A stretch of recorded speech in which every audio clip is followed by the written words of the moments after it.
Chapter 1: The Poison Soup. Actually, I had known for days that Zoe was going to poison me, but when she walked over with that bowl of soup laced with deadly potassium cyanide, I still praised her cooking skills and drank it all in one gulp. She reached out to take the bowl back, but I didn't let her. I just looked at her and asked, "Do you believe that I'm the one who loves you the most in this world?"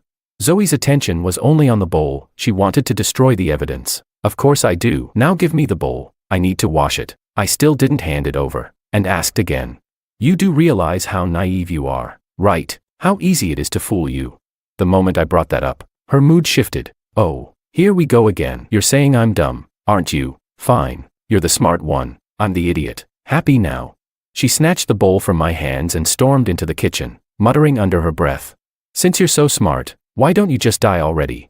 I gave a bitter smile. I really didn't know when she started hating me this much. Maybe it was all those times she got deceived and I nagged her afterward. I sighed and went into the bedroom to tidy things up a bit. When I came out, Zoe was in the kitchen typing on her phone. She turned around and saw me. Her expression was clearly flustered. She shoved her phone into her pocket and forced a smile. "Aren't you going to rest a bit?" I pulled out a plain-looking glass bottle and said, "Cyanide is pretty effective for killing, but it's way too easy to trace. He wants you in prison. He doesn't truly want to be with you." Zoe looked completely panicked. What are you talking about? Cyanide? I don't know anything about that. That wasn't me. I'm not trying to expose you. I just want you to see how malicious he really is. Stop letting people take advantage of you. Her expression turned ice cold. "I don't know what you're talking about. You're always saying people are tricking me. You're crazy." I knew she hated hearing that. She always thought she was clever, and that those past mistakes were just bad luck. I also knew no matter how much I said, it was pointless. She wouldn't believe me. It would only strengthen her determination to kill me. I carefully wiped the bottle with a wet tissue and said, "There, no fingerprints of yours on it anymore. Only mine." "What do you mean by that?" Zoe stared at me, confused and suspicious. I didn't explain. I just handed her a key and said, "When you hit rock bottom, open locker number 11 in the community delivery station. There's a letter I left for you inside." Zoe glanced at the key, completely uninterested. She scoffed.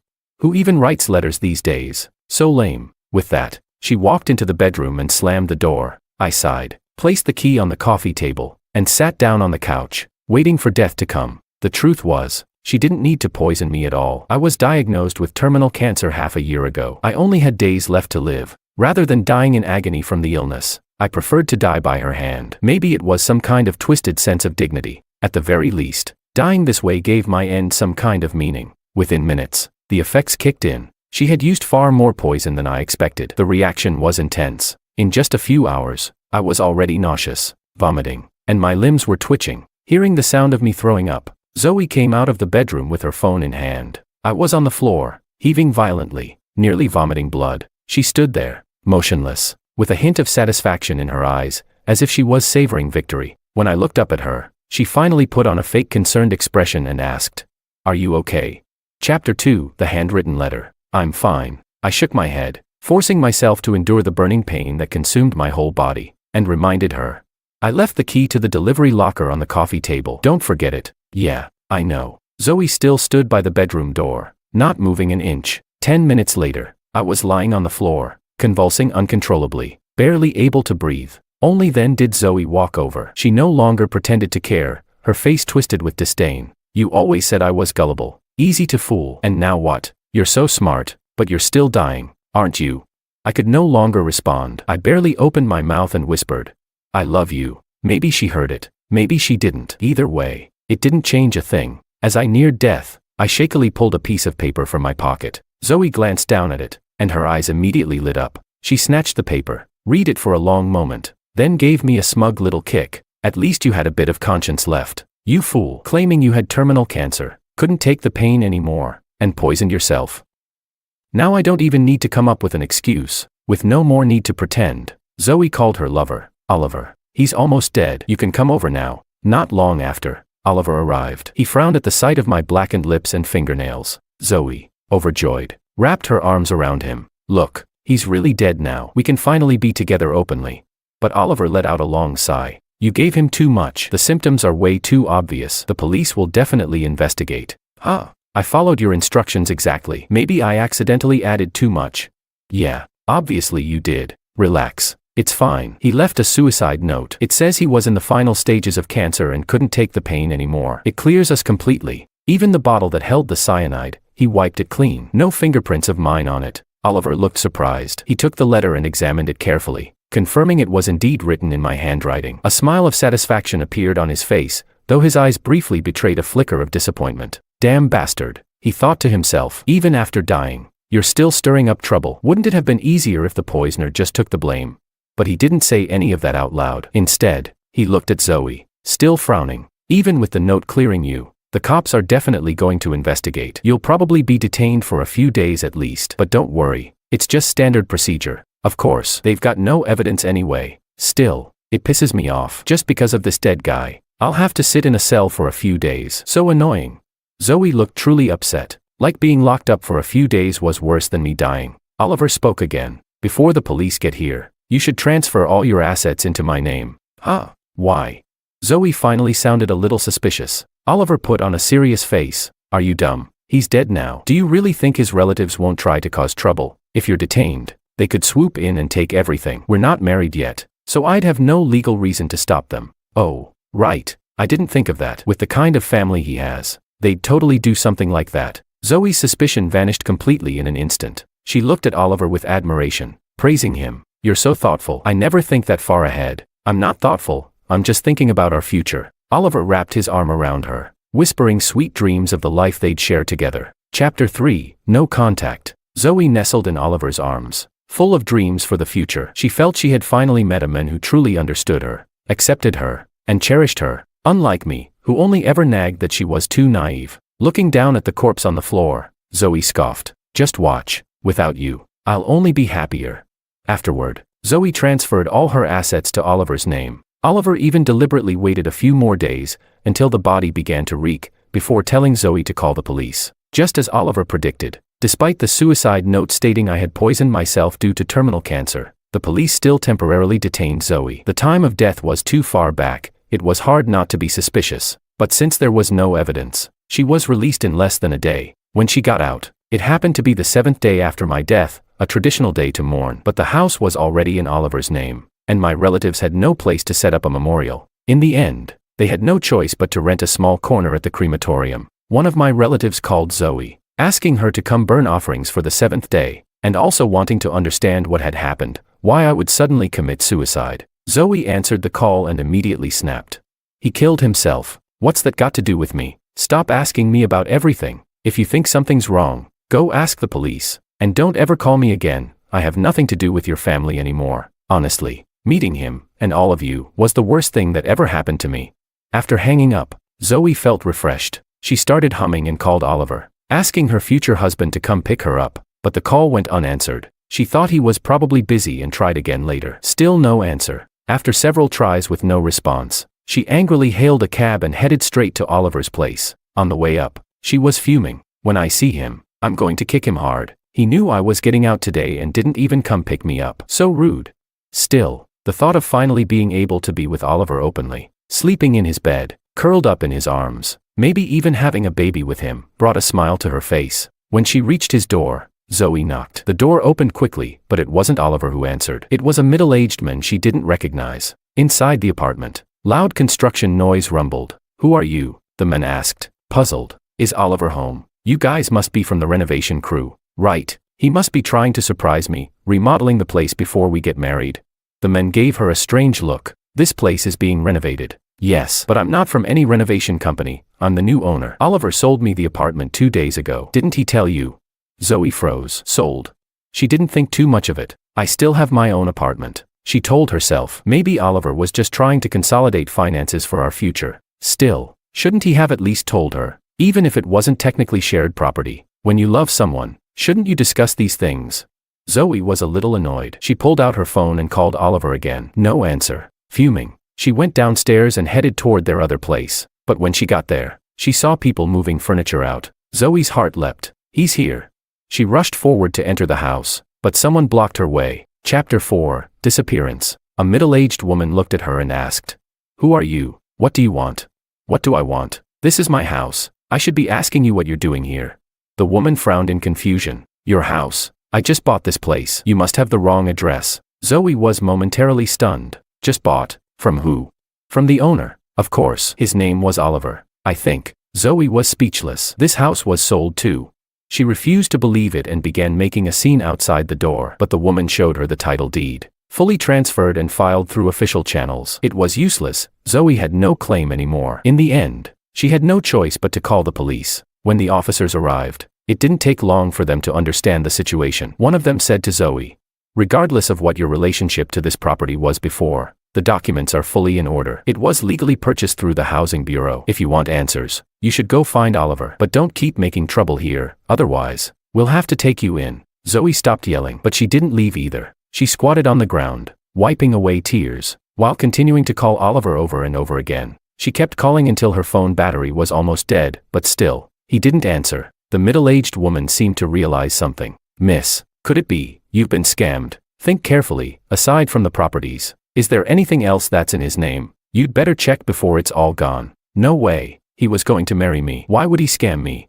Zoe jumped up and shouted. The woman stepped back, startled. "I didn't say he definitely scammed you. Just giving you a kind reminder." "Reminder? My ass. You just can't stand seeing other people happy." Zoe yelled as she opened her banking app. "Just watch. All of his money was stored in my account. There's no way he tricked me."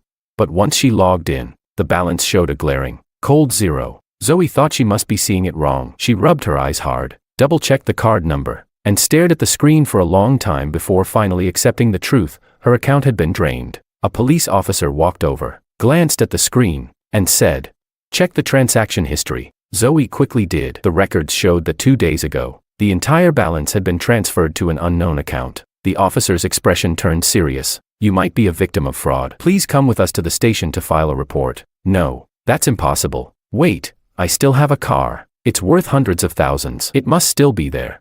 Without listening further, Zoe bolted to the DMV to check the car's registration. There she learned that the car, registered under Oliver's name, had already been sold to a second-hand dealership. Zoe rushed to the dealer but was thrown out. They'd paid for the vehicle legally, with all the proper paperwork. There was no reason to give it back. Zoe sat on the sidewalk, sobbing and wailing, but it was no use. She finally realized that all of her assets had been transferred. Nothing was in her name anymore, not even in Oliver's. Clinging to her last hope, she filed a report with the police. The officers accompanied her back to the original house for further investigation. The middle-aged woman, feeling sorry for her, said, "Most of the stuff here was sold to a junk collector, but I kept a box of things, some keys, photos, little odds and ends, just in case someone came back for them." Zoe clutched the box in her arms, her face hollow with despair. She had nothing left, not a penny, not a roof over her head. In this kind of situation, even the police couldn't help much. They advised her to contact anyone who might know Oliver and to report any leads immediately. Chapter 5, Lawyer Oscar.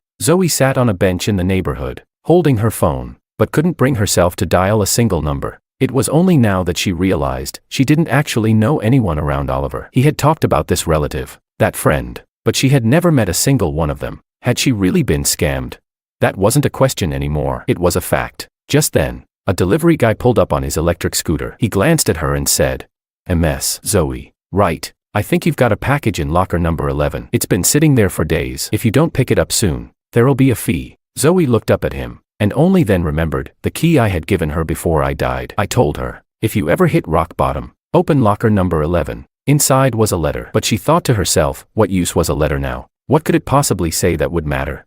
In a daze, Zoe walked over, opened the locker, tore open the envelope, and pulled out the letter. As she unfolded the paper, a bank card slipped out and fell to the ground. She picked it up, confused, and turned her eyes to the letter. "My dear wife, if you're reading this, it means you finally realized you've been scammed, again. That card you're holding was opened secretly by me. There's 300,000 yuan in it. Use it wisely. It's the last time I can ever quietly save money for you." Zoe's hands began to tremble. She remembered how I always hesitated when spending money, how my salary never seemed to be as much as she expected. She had suspected I was having an affair, even hired a private investigator to look into it, but of course, they found nothing. Only now did she understand. I wasn't cheating on her. I had been quietly saving money, putting it away, just to leave her one final safety net. No.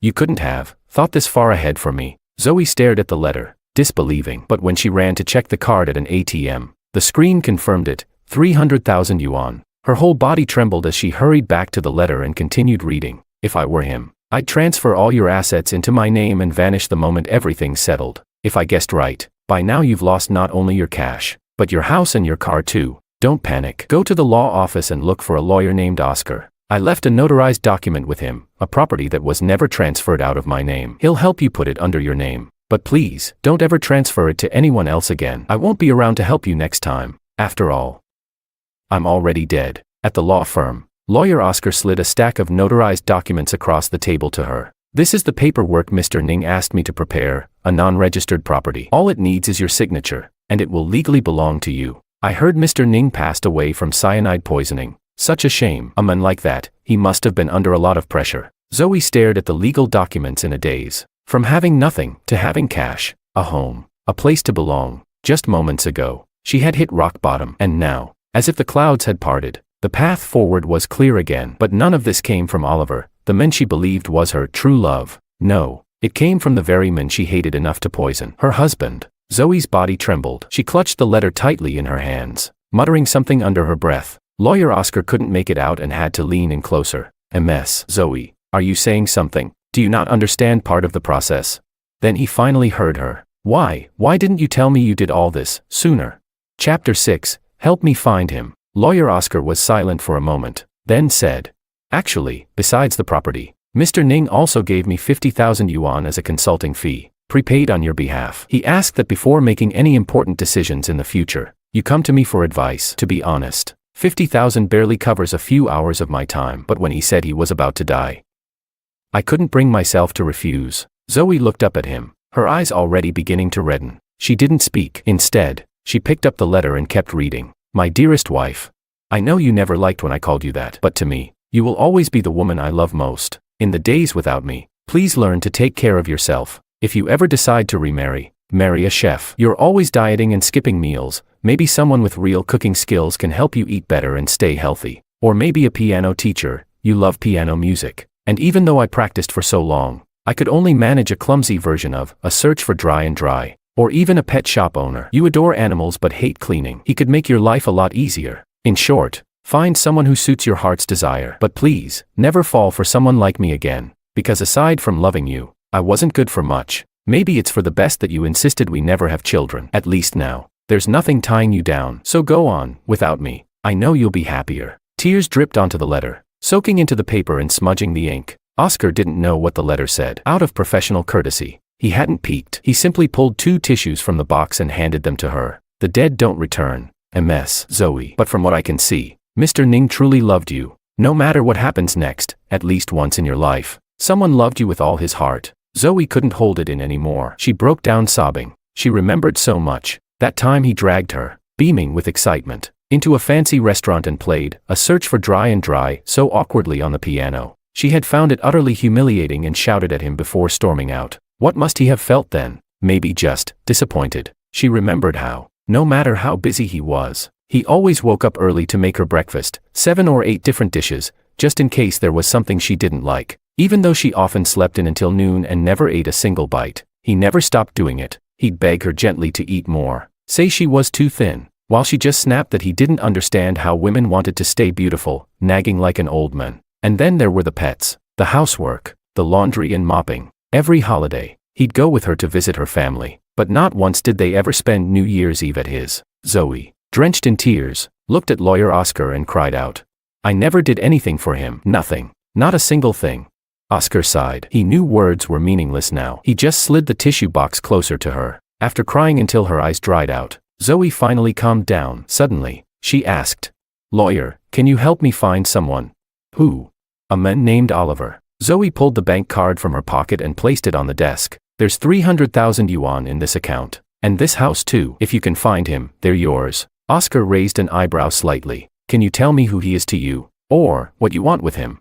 I want to ask him why he lied to me. Chapter 7, Confession. I see. Lawyer Oscar picked up the bank card. Then give me any information you have on him. I'll use all my resources to try and find him. It's not 100% guaranteed, but as long as he's not dead, there's a decent chance we'll track him down. Zoe said nothing more. She stood up without even glancing at the notarized documents. Instead, she carefully folded the envelope, placed it gently into her pocket, and covered it with her hand as she walked out of the office. She hailed a cab and headed to the funeral home. Inside the hall, a small memorial altar had been set up. A few relatives stood or sat nearby, keeping vigil. Because of how suddenly I died, no one had notified many others. Southwest the place felt cold and quiet. Zoe's arrival shocked the relatives, and also made them furious. It's been 7 days since he died and you didn't even show your face. You cursed at us when we called. What are you doing here now?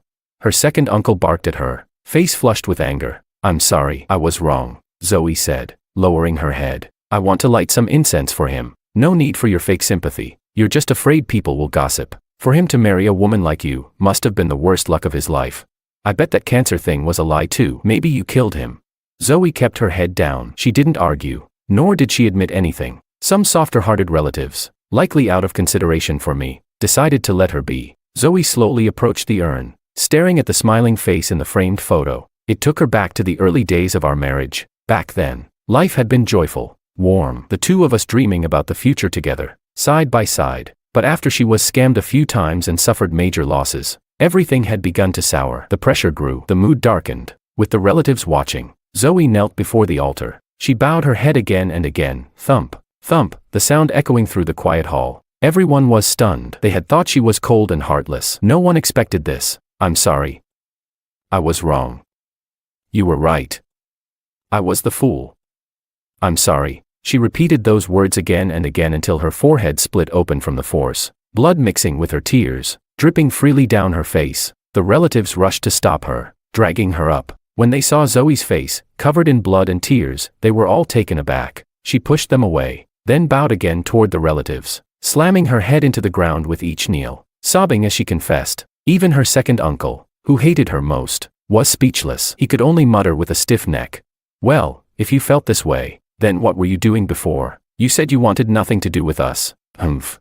Zoe still didn't try to explain. She simply asked for mourning clothes and draped herself in sackcloth, then knelt down by the altar to keep vigil and burn offerings. Seeing how genuinely remorseful she was, the relatives no longer gave her a hard time. The next day, when the ashes were buried, Zoe scattered the final handful of dirt and didn't leave with the others. She simply sat there, staring at the headstone, tears falling from time to time. A few days later, lawyer Oscar called. He had found him, Oliver. Turns out, Oliver's identity was fake. He had forged his documents, and all the assets Zoe transferred to him had been rerouted to another alias, and then transferred again to his real wife and kids. Oscar had used all his connections to finally track him down, but according to what he said, the money was already gone, spent. Not a cent could be returned. Anyone with half a brain could tell that was a lie. Oliver had no intention of giving anything back. That's fine, Zoe said. I just want to see him one more time. Please help me arrange a meeting. Just say I want to talk privately. But there's one condition. He has to bring his wife and kids with him.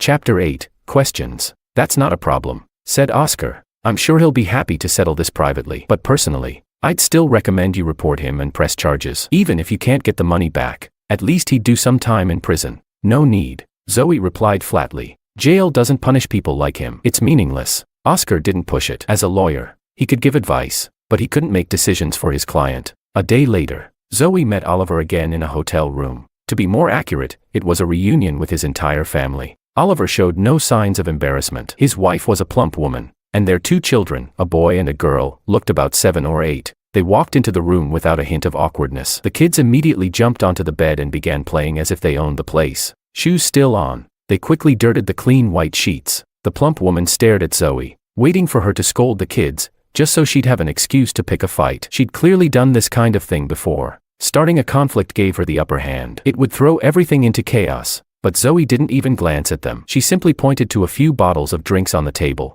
What do you want to drink? Help yourselves. The 2 kids jumped off the bed and each grabbed a bottle of fruity milk, then even handed one to their mother. The plump woman glared at Zoe with a provocative smirk, twisted the cap off, took a few sips, and then spat it out. Ugh. Disgusting. No taste. What kind of palate do you even have? Zoe still ignored her. She poured a cup of tea, walked over, and handed it to Oliver. You like Longjing tea? This should be real, right? Oliver accepted the cup, drank it all in one go, and said, just say what you want to say. Let's get this over with. I'm telling you now, I don't have a single penny. Zoe took the empty cup from his hand and placed it back on the table. I'm not here to ask for money. I just want to ask a few questions. Go ahead. First question, were you planning to scam me from the very first day we met? Oliver didn't answer right away, but his wife rolled her eyes and snapped. Isn't that obvious? You think he was gonna marry you for love? I wasn't asking you, Zoe said. If I have questions for you later, I'll let you know. Watch your tone, believe me. I'll slap that smug look right off your face. Enough. Oliver cut in. Let her ask. We're here to settle things. No need to go overboard and back ourselves into a corner. Go ahead, he said to Zoe. You still haven't answered my first question. Oliver looked at her and said calmly. That's right. From the very beginning, that was the plan. Zoe gave a small nod. Her face, which had been stiff the whole time, showed a faint trace of relief. She took a deep breath, calmed herself, and asked the second question. When you asked me to poison him, your goal was to get me locked up, ideally on death row, wasn't it?